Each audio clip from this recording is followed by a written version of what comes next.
suka perumpamaan yang kakek-kakek itu. Masih ingat?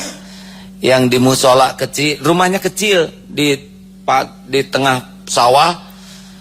Dan ini yang membuat jengkel tuan tanah di sana. Kenapa? Karena rumah ini nggak mau dijual. Sekelilingnya sudah dibeli oleh tuan tanah. Tuan tanah ini selalu mikir, saya benci sekali itu sama rumah itu. Udah jelek, gubuk, gak mau dijual. Semua udah kita beli, tinggal itu tuh. Gimana caranya? Bayangkan Pak, semuanya sudah dia miliki, tapi pikirannya kepada apa yang belum dia miliki. Dan jengkel memikirkan yang belum dia miliki. Ketika dilihat, ternyata kakek itu sedang sholat duha. Sudah selesai duha. Alhamdulillah ya Allah. Alhamdulillah ya Karim. Terus memuji Allah. Nah, mendengar itu tersentuh Pak si tuan tanah orang kaya itu. Aduh, si kakek rumah sederhana tapi kelihatannya bahagia, mensyukuri yang ada. Akhirnya diketok, tok tok tok. Alhamdulillah ya Allah. Makin keras tuh hamdalahnya Pak. Assalamualaikum. Waalaikumsalam. Alhamdulillah ya Allah. Makin dalam hamdalahnya Pak. Sambil menjawab salam sesudah itu.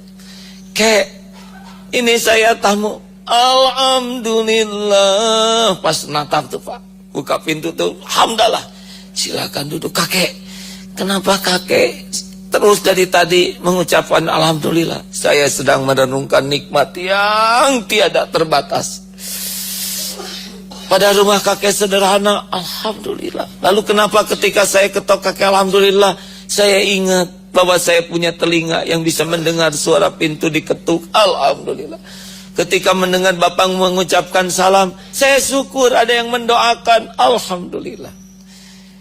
Saya kayak lihat, saya ingat bisa melihat, alhamdulillah kakek. Kakek ini luar biasa, rumah sederhana tapi hidup begitu bahagia. Saya punya segala rupa tapi hidup menderita. Pulang, Bu, saya tahu kenapa hidup saya sengsara selama ini. Karena saya lebih sibuk memikirkan yang belum ada. Sibuk dengan keinginan daripada sibuk mensyukuri yang sudah Allah berikan. Itu kakek sudah membuka mata hati saya. Gak ada artinya semua yang kita miliki kalau saya menderita dan penyebabnya kurang syukur. Kata istrinya, Pak, Bapak rumah banyak, mau apa? Rumah sebanyak ini gak ada yang nidurin. Udah kakek ajak, suruh tinggal di rumah, cukupi semua keperluannya. Kakek itu ibadah aja, Bapak dapat pahala. Bener Bu, bener. Datang lagi ke gubuk itu.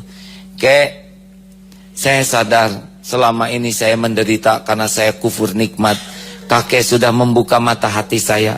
Kek, mari kita pindah ke rumah yang nanti kakek bisa milih mana yang kakek suka. Saya jamin semua keperluan kakek, kakek ibadah saja yang nikmat. Pergi sana. Kenapa kakek? Pergi sana. Kakek ini kenapa? Diajak punya rumah bagus besar, malah marah-marah. Jangankan rumah sebesar itu, rumah kecil ini aja saya belum bisa mensyukurinya dengan benar. Apalagi yang besar. Sana. Gitu Pak. Ini perumpamaan. Kita Pak, nggak ada habisnya mikirin rumah yang belum ada. Jadi kesimpulan, kita benar-benar zalim kepada diri kita sendiri. Kita buat hidup kita menderita. Kita buat hidup kita sengsara. Kita siksa diri kita sendiri. Kita aniaya diri kita. Karena kita tidak mensyukuri yang ada.